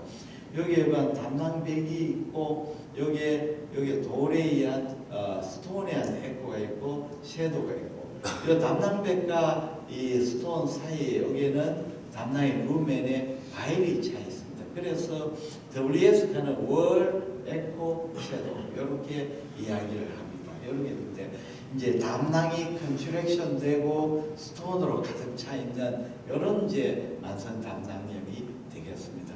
포스라인 GB라고 하는 것은 담낭백의 칼시피케이션인데 점막에 생기는 칼시피케이션이 있고 머슬에 생기는 칼시피케이션. 점막에 생기는 칼시피케이션은 칼시피케이션이 정상으로 똑똑똑똑 떨어져 있고 머슬에 생기는 칼시피케이션은 이렇게 선상으로 이어지는 칼시피케이션이 들어 보입니다. 어쨌든 이제 이 포스라인 GB는 GB 캔서에 생기는 위험성이 높기 때문에 이 예방적으로 콜레시스텍토미를 하도록 해야 되는 리커멘드 되고 있습니다만은 최근에는 이것이 이제 과연 그러냐 하는 컨트로버스한 그런 얘기가 있습니다. 보시면 담낭백이 이렇게 두꺼워지고 이 섀도우를 생기가 포스테리어 월이 안 보이는 경우도 있고 이처럼 안테리어 월, 포스테리어 다 보이는 경우도 있습니다. 보이는 경우도 있습니다. 점막에 생길 때는 점이 점점점으로 떨어지지만 머슬에 생길 때는 선상으로 이렇게 연결이 되어 있습니다.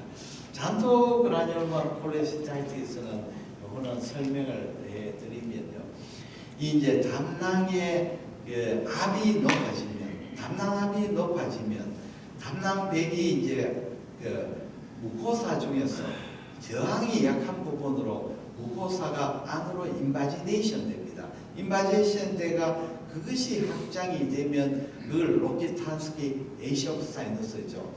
그 로키탄스 에이시 오브 사이너스에서 바일이나 스톤이나 콜레스테롤이나 이런 것이 침착해 그것이 바깥으로 나가게 됩니다. 리퀴드 되죠. 그러면 인플레이션이 생기는데요.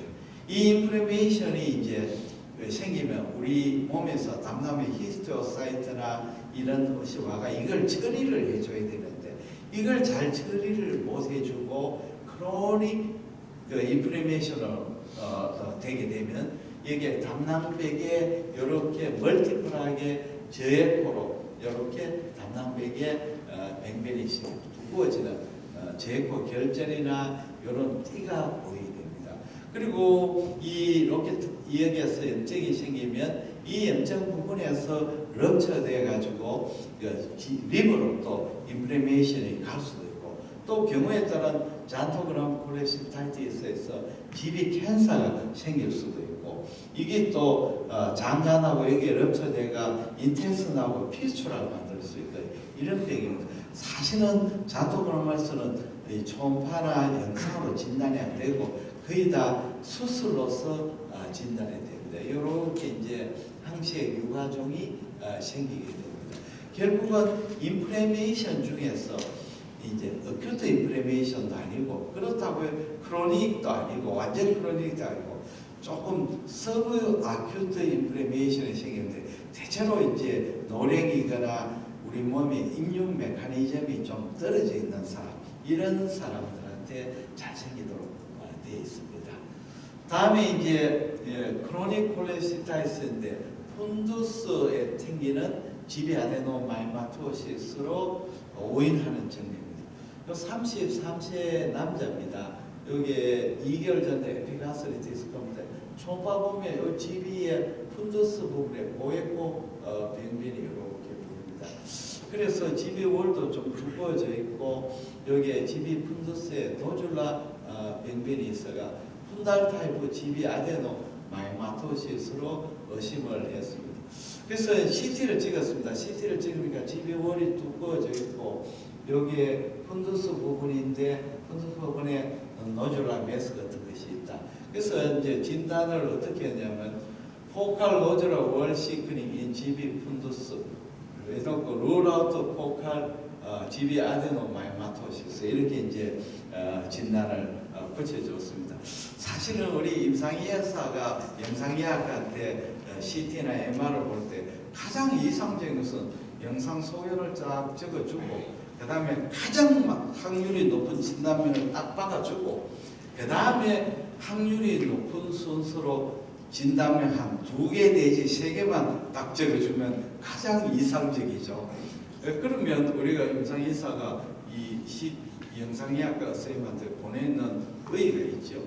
그런데 어떤 선생님 중에 보면 가져와는 거 진단면 다 적어놓고 마지막에 뭐라고 하냐면 클리니컬 코릴레이션 뭐 때문에 CT를 보는 CT 보는 이유가 하나도 없죠. 진단면 그대로 쭉 써놓고 그 다음에 클리니컬 코릴레이션 나는 잘 모르니까 네가 알아서 하라 그런 뜻인데 진짜 그거는 무책임한 진단면이죠.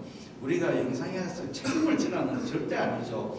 그리고 우리가 영상의학을 때 내가 보내니까 콕 하나 찍어주고 그 다음에 가능성 있는 걸 확률적으로 높은 순서로 1, 2, 3으로 적어주라. 이런데 이제 그냥 줄줄 적어주는 영상의학이 있습니다. 그런데 절대로 보내서는 안 됩니다. 영상의학과가 좋은 점도 있지만 나쁜 점이 있습니다. 저 영상의학에 많이 알게 돼요. 영상의학과가 좋은 점은요. 나이가 늙어서도 일할 수 있다. 손가락하고 눈만 있으면 취직하고 일할 수 있다. 나쁜 점은 2가지가 있습니다. 첫째는 우리 내과나 외과는 자기 일이 바빠가 진료를 빠져먹으면 뭐 그것으로 끝인데 영상의학과 판독 안 하고 남아놓으면 그 다음날 월요일로 자기들이 바쁜 일로 3일간 일을 빠지면 그 다음 3일 후에 밤새 가지고 판독을 해야 된다. 일이 도망치지 않는다. 그 다음에 나쁜 점이 정말 나쁜 점이 하나 있습니다. 좋은 점이고 나쁜 점인데 판독지가 전 세계를 다 돌아다닙니다. 그래서 판독지 한 장만 보면 이 영상의학의 실력을 다 할 수가 있죠. 다 할 수가 있습니다. 그래서 영상의학과는 자기를 완전히 빨가벗고 무대에 서거나 똑같습니다. 판독지 한 장 보면 이 사람의 실력을 다 할 수가 있어요. 예. 그래서 라파로스코피 콜레시스테이트번의 크로닉 콜레시스타이티스 나와버렸습니다. 자, 이 논문인데 우리나라 영상의학과가 세계 탑입니다. 세계 AJR이라든지 그 다음에 라디올로지 우리나라 영상의학과가 세계에서 가장 리딩하고 있습니다. 아마 미국 다음으로 한국입니다. 일본보다 우리나라 영상의학과 실력이 더 좋습니다. 그래서 국제학회 논문을 가장 많이 냅니다. 왜 우리나라 영상의학과 세계에서 이렇게 잘하느냐? 이유는 저는 세 가지로 생각합니다. 첫째는 가장 중요한 건 우리나라는 초음파 CT가 보험이 일찍 안 됐죠. 그래서 각 병원에서 종병에서 CT, MRI 초음파 기계를 빨리 사줍니다. 그래서 이게 돈 찍어내는 기계였는데요. 그래서 돈이 되는 거죠. 두 번째는 중요한 원인이 뭐냐면 우리나라는 서울의 빅5 병원이 전 환자, 대한민국에 5천만 환자, 어려운 환자는 다 집중이 됩니다. 지방에 있는 영상의학 선생님들 전부 다 빅5 병원에 연수를 하죠. 그래서 어려운 케이스는 전부 다 빅5로 오니까 영상의학 선생님이 굉장히 케이스를 무지무지하게 많이 보게 됩니다. 그러니까 실력이 늘어날 수밖에 없습니다. 그 다음에 세 번째 원인이 중요한 원인이 있습니다. 영상의학과는 아주 옛날부터 초기부터 영어로 논문을 쓰고 국내 학회도 영어로 발표하고 해외 학회도 영어로 전부 다 페이퍼를 썼습니다. 그러니까 영어를 국제 언어인 영어로 논문을 페이퍼를 썼거든요. 그것이 굉장히 중요합니다. 그래서 우리나라도 대한내과학회지고 전부 논문에는 한글을 쓰지 말고 전부 다 영어로 해야 됩니다. 한글로 쓰면 절대로 안 됩니다. 국제 영어는 영어로 써야지 한글로 쓰면 아무도 읽지 않습니다. 그래서 대한내과학회도 한글로 쓰지 말고 전부 다 영어로 콩글씨로도 영어로 페이퍼를 발행하는 것이 좋다고 생각합니다. 그래서 이 판독입니다. 자, 그러면 우리가 가장 어려운 게 지비 아데노마이마토시스하고 푼다스의 생겨는 크로닉 콜레스 감별을 어떻게 해요? 이렇게 이제 논문에 나왔습니다. 요 타입이 네 가지입니다. A 타입, A, B, C, D인데 A, B는 뭐냐면 컨투어의 형태입니다. 컨투어의 형태인데 이렇게 플랫하죠. 플랫하고 요거는 B는 라운드합니다. 그 다음에 C는 뭐냐면 요게 주위에 이렇게 인접한 부위에 골고루 월이 시커닝이 있느냐 C고, D는 뭐냐면 여기에 인너 레이어가 인핸스먼트가 있느냐, 요거 네 가지를 분류를 했습니다. 그러면 여기 A죠, 플랫 타입이고, 요거는 라운드 B고, 요거는 C가 주위에 있는 담낭벽의 시커닝이고, 여기 뭡니까? 인너 레이어 인핸스먼트가 이렇게 보이죠. 그래서 논문에는 어떻게 리절트가 나오느냐면 이렇게 나왔습니다. 결론은 여기에 플랫 컨츄어나 주위에 그 골베드 월 시커닝은 크로닉 콜레시스타이트 가능성이 많고, 그 다음에 여기에 보시면 그 다음에는 여기에 뭡니까?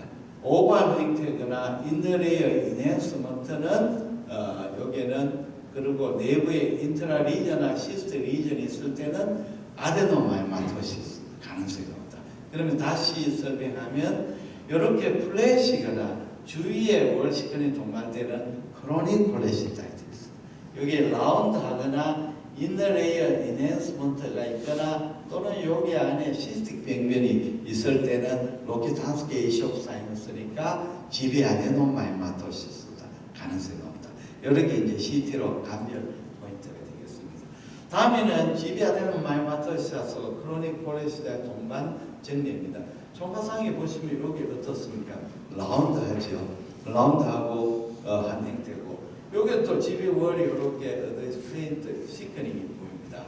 그래서 요걸 CT를 찍었더니 CT에는 이렇게 이런 진단병나마 뭐 때문에 찍었는지 CT 찍은지 모르죠. 이렇게 돼. 집이 크로닉 콜레스테롤 오고 집이 아데노마이마토시스 영상에 와서 내가 쓰면 알아서 하세요. 수술을 했더니 크로닉 콜레스테롤 위드 집이 아데노마이마토시스 나왔습니다. 그래서 이제 우리가 집이 아데노마이마토시스 세 가지 타입이 있습니다. 전체적으로 두꺼워지는 거, 이렇게 포칼하게 두꺼워져. 주로 이제 푼두스에 포칼하게 두꺼집니다. 그 다음에 바디에 세그멘탈하게 두꺼워진 게 있습니다. 자, 이제 오늘 강의, 집이 강의의 제일 중요한 로켓탄스키 에이시오프 사이너스에 대해서 설명을 드리겠습니다. 우리가 소화관벽은 천부적으로 어떻게 되어 있습니까? 첫째는 무코사가 있고, 무코사 밑에 라미나 프로프리아가 있죠. 그 다음에 무스큘라리스 무코사가 있습니다. 이 세 가지를 합쳐가 뭐라 하면 무코사를 하죠. 그러니까 무코사 에피세리움, 그 다음에 라미나 프로파리아 또는 서브 에피세리얼 에리어, 그 다음에 무스큘라리스 무코사, 이걸 합쳐가 무코사. 그 다음에는 서브 무코사가 있고, 그 다음에는 머슬이 있죠. 그 다음에 서브 시로사, 이렇게 5레이어로 총파해 보입니다. 근데 담낭은 아주 특이하죠. 뭐가 없느냐면 앱세리움이 이렇게 있습니다. 그 다음에 라미나 프로프리아가 있고, 무스큘라리스 무코사하고 선무코사가 없습니다. 무스큘라리스 무코사하고 선무코사 없어요. 자, 무스큘라리스 무코사, 선무코사, 머슬층은 어떠냐면 우리가 소화관 머슬은 롱지로 가는 머슬이 있고 서큘러 머슬인데, 소화관 머슬은 롱지 머슬이 있고 서큘러 머슬밖에 없습니다. 그러니까 머슬층이 컴팩트하지 않고 머슬층 사이가 아주 루스합니다.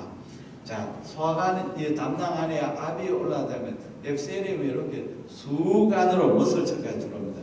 왜 들어오느냐 하면 무스큘라리스 무코사가 없죠. 방어선이 1차 방어선도 없고, 그 다음에 머슬층 자체도 어떻습니까? 서큘러 머슬밖에 없으니까 머슬층 사이에 틈이 있으니까 그걸로 쑥 들어와가 이렇게 로켓탄스키 에이시오프 사이너스를 만듭니다. 그 지리 캔서가 굉장히 안 좋은 원인은, 자, 로켓탄스키 에이시오프 여기에 캔서가 생기면 조기 담낭암이죠. 그러나 바로 여기서 뚫어보면 서브시로사 뚫어보면 어드밴스 캔서가 되어버립니다. 그러니까 쉽게 뚫어보고, 또 우리가 집에 담낭 리버의 포사 쪽에는 시로사층도 없죠. 그러니까 그리고 또 집에는 블라스프라이가 많다. 그러니까 집이 캔서가 여우가 굉장히 나쁠 수밖에 없습니다. 이런 이 로켓탄스키 에이시오프 사이너스가 있다는 거죠. 로켓탄스키 에이시오프는 정상이 또 있습니다. 크로닉 콜레스테롤도 있습니다. 근데 그것이 굉장히 많으면 집이 아데노마이오마토시스라고 진단합니다.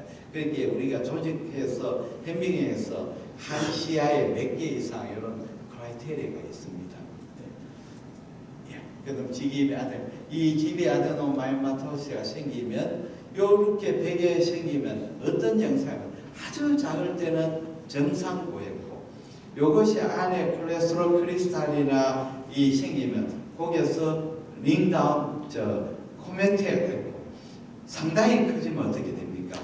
커지면 무에코떼지 제코병별입니다. 크기에 따라 내용물에 따라 이렇게 에코제니스가 다양하게 보게 됩니다.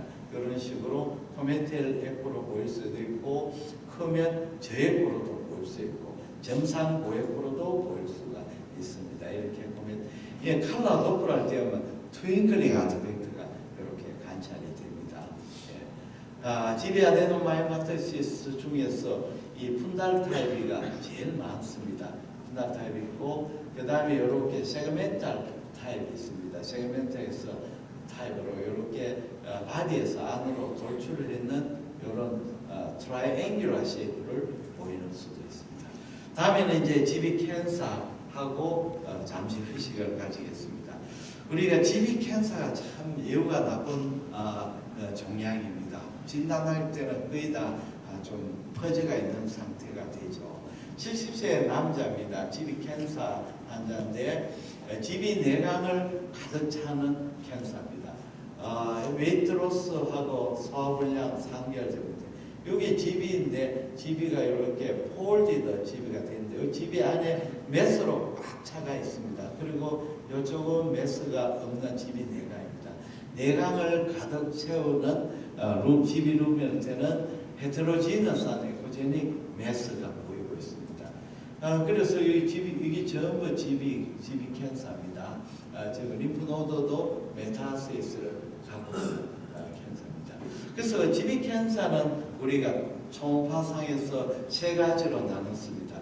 이렇게 내강으로 돌출하는 폴리포이드 타입이 있고, 그 다음에 월 시크닝 타입이 있고, 월이 이렇게 그 다음에는 메스가 리프레이스된 처음 아까 보인 정리멘트로 GV를 가득 종계로 리프레이스된 타입이 있습니다.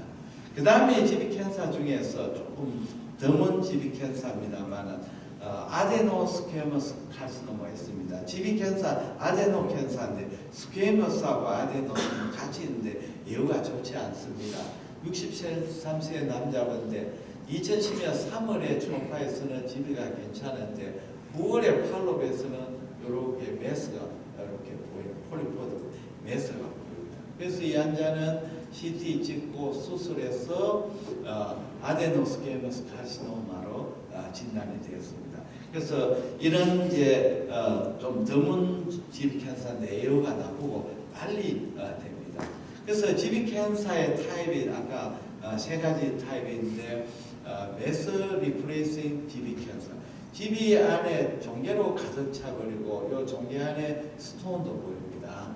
그래서 이렇게 GV가 가득 차면 우리가 GV로 인식을 못할 수가 있습니다. 리버 내에 종괴성 병변으로 오인할 수가 있는데 자세히 보면 GV 위치에 이런 종양으로 가득 차 있는 그런 캔서가 되겠습니다.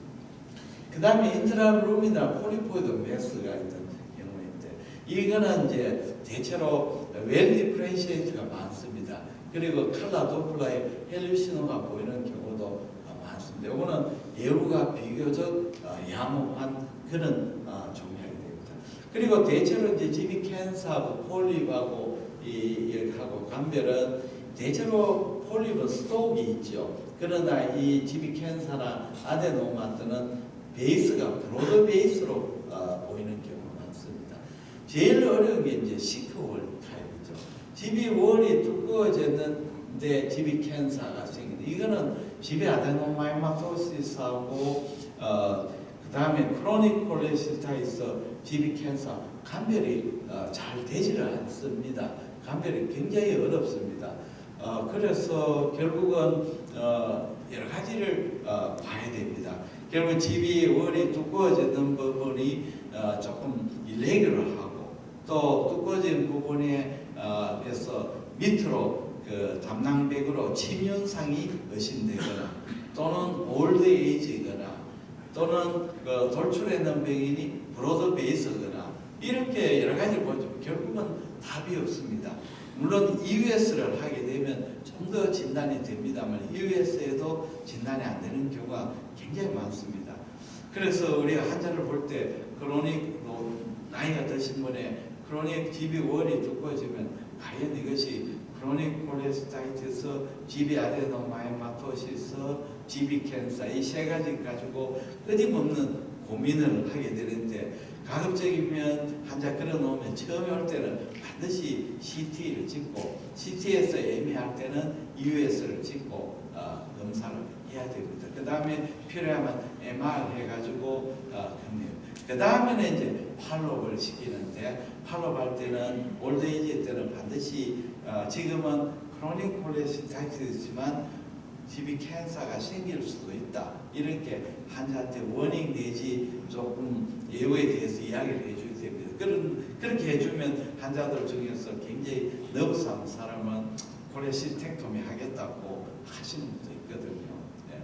그래서 굉장히 저 자신도 우리 어머님이 지금 91살이신데 젊었을 때부터 GV 스톤이 있었는데 에이심토마틱이고 집이 원이 두꺼워지지를 않았어요. 그래서 제가 팔로우 했죠. 40대부터.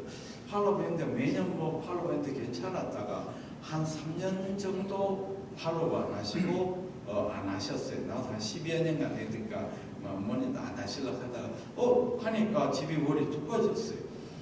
그래서 CT를 찍으러 보냈더니 CT에서 뭐라 하냐면 크로닉 콜레시타이티스, 그러나 집이 월이 좀 일레귤러하고 그 리버 쪽으로 침륜도 의심되니까 집이 캔서를 룰아웃 해야 된다. 그 눈치 보고 근데 제가 뭐 완전히 가슴이 철렁해. 야, 내가 몇 년을 팔로 만해가 큰일 났다. 얘가 수술했대. 다행히 수술해서는 크로닉 콜레시타이티스로 진단이 되었습니다. 그래서 늘 좀 신경을 써야 됩니다. 여기까지 하고 10분, 15분, 10분간 휴식하고 다음에 단간하고 췌장 정리를 하겠습니다. 그 선생님들 내용이 어렵습니까? 쉽습니까? 좋습니까? 감사합니다. 이렇게 이제 페일이 나오면 생겼습니다. 감사합니다. 10분간 휴식하고 다시 단간 췌장 강의 계속하겠습니다. 감사합니다. 자, CD 선물 드리겠습니다. 안 받으신 분?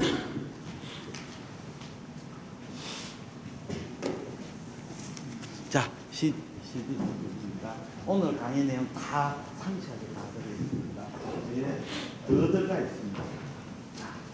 CD 잘 팔립니다.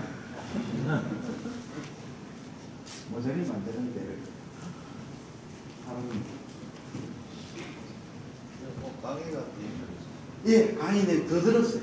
강의 내용 플러스 보충 자료까지 들어있습니다. 다행히 모자리지 않아요.